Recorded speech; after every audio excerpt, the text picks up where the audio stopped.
Genesis chapter 44. And he commanded the steward of his house, saying, Fill the men's sack with food, as much as they can carry, and put every man's money in his sack's mouth. And put my cup, the silver cup, in the sack's mouth of the youngest, and his corn money. And he did according to the word that Joseph had spoken. As soon as the morning was light, the men were sent away, they and their asses. And when they were gone out of the city, and not yet far off, Joseph said unto his steward, Up, follow after the men, and when thou dost overtake them, say unto them, Wherefore have ye rewarded evil for good? Is not this it in which my Lord drinketh, and whereby indeed he divineth? Ye have done evil in so doing. And he overtook them, and he spake unto them these same words. And they said unto him, Wherefore saith my Lord these words? God forbid that my servants should do according to this thing. Behold, the money which we found in our sack's mouth we brought again unto thee out of the land of Canaan. How then should we steal out of thy Lord's house silver or gold, with whomsoever of thy servants it be found? Both let him die, and we also will be my Lord's bondmen. And he said, Now also let it be according unto your words. He with whom it is found shall be my servant, and ye shall be blameless. Then they speedily took down every man his sack to the ground, and opened every man his sack. And he searched, and began at the eldest, and left at the youngest, and the cup was found in Benjamin's sack. Then they rent their clothes, and laded every man his ass, and returned to the city. And Judah and his brethren came to Joseph's house, for he was yet there, and they fell before him on the ground. And Joseph said unto them, What deed is this that ye have done? Wot ye not that such a man as I can certainly divine? And Judah said, What shall we say unto my Lord? What shall we speak? Or how shall we clear ourselves? God hath found out the iniquity of thy servants. Behold, we are my Lord's servants, both we, and he also with whom the cup is found. And he said, God forbid that I shall do so, but the man in whose hand the cup is found, he shall be my servant. And as for you, get ye up in peace unto your father.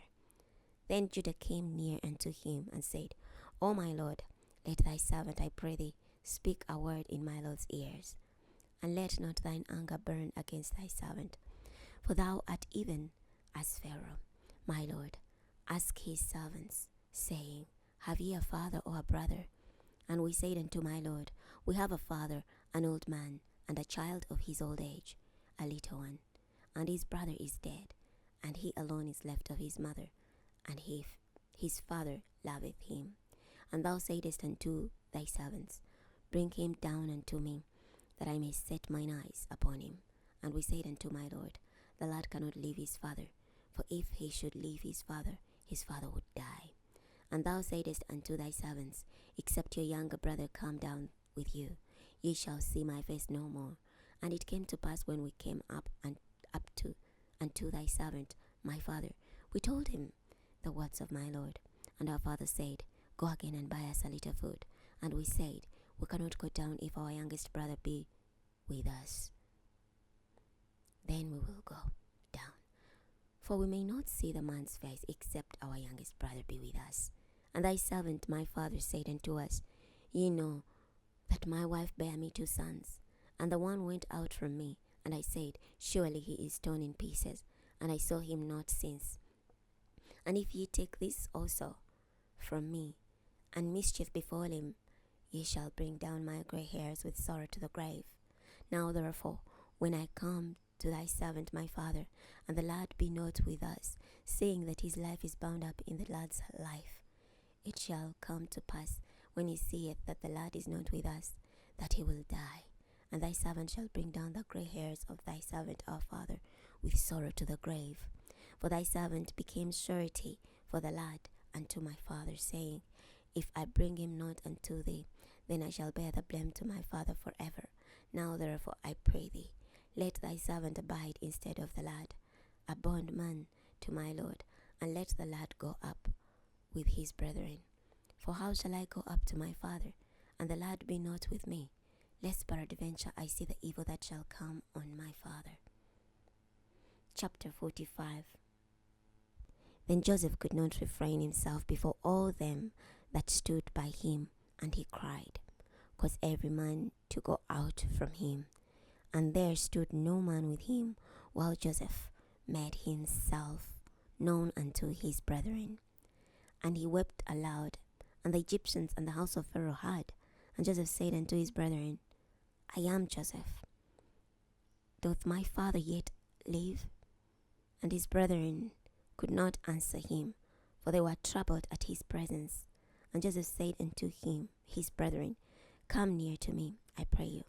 And they came near, and he said, I am Joseph your brother, whom ye sold into Egypt.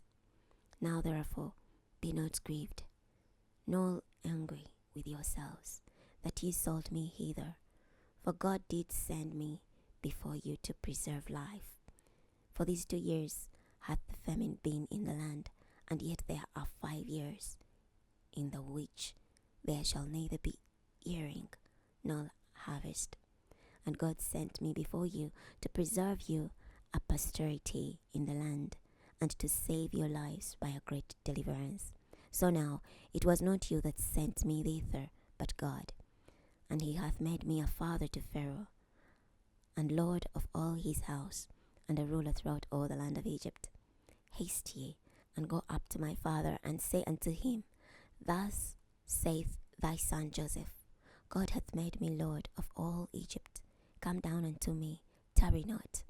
And thou shalt dwell in the land of Goshen, and thou shalt be near unto me, thou and thy children and thy children's children, and thy flocks, and thy herds, and all that thou hast. And there will I nourish thee. For yet there are 5 years of famine, lest thou and thy household, and all that thou hast, come to poverty. And behold, your eyes see, and the eyes of my brother Benjamin, that it is my mouth that speaketh unto you. And ye shall tell my father of all my glory in Egypt, and of all that ye have seen, and ye shall haste and bring down my father hither. And he fell upon his brother Benjamin's neck, and wept. And Benjamin wept upon his neck. Moreover, he kissed all his brethren, and wept upon them. And after that, his brethren talked with him. And the fame thereof was heard in Pharaoh's house, saying, Joseph's brethren are come. And it pleased Pharaoh well, and his servants. And Pharaoh said unto Joseph, saying unto thy brethren, This do ye, lead your beasts, and go, get you unto the land of Canaan, and take your father and your households, and come unto me, and I will give you the good of the land of Egypt, and ye shall eat the fat of the land. Now thou art commanded this, do ye, take you wagons out of the land of Egypt, for your little ones, and for your wives, and bring your father, and come. Also regard not your stuff, for the good of all the land of Egypt is yours. And the children of Israel did so, and Joseph gave them wagons according to the commandments of Pharaoh, and gave them provision for the way. To all of them he gave each man changes of raiment. But to Benjamin he gave 300 pieces of silver, and 5 changes of raiment. And to his father he sent after this manner 10 asses laden with the good things of Egypt, and 10 she-asses laden with corn and bread and meat for his father by the way. So he sent his brethren away, and they departed. And he said unto them, See that ye fall not out by the way. And they went up out of Egypt, and came into the land of Canaan, unto Jacob their father, and told him, saying, Joseph is yet alive, and he is governor over all the land of Egypt. And Jacob's heart fainted, for he believed them not. And they told him all the words of Joseph, which he had said unto them. And when he saw the wagons which Joseph had sent to carry him, the spirit of Jacob their father revived. And Israel said, It is enough. Joseph my son is yet alive. I will go and see him before I die. We're stopping here today. Next time we're going to be starting from Genesis chapter 46. I'll see you then.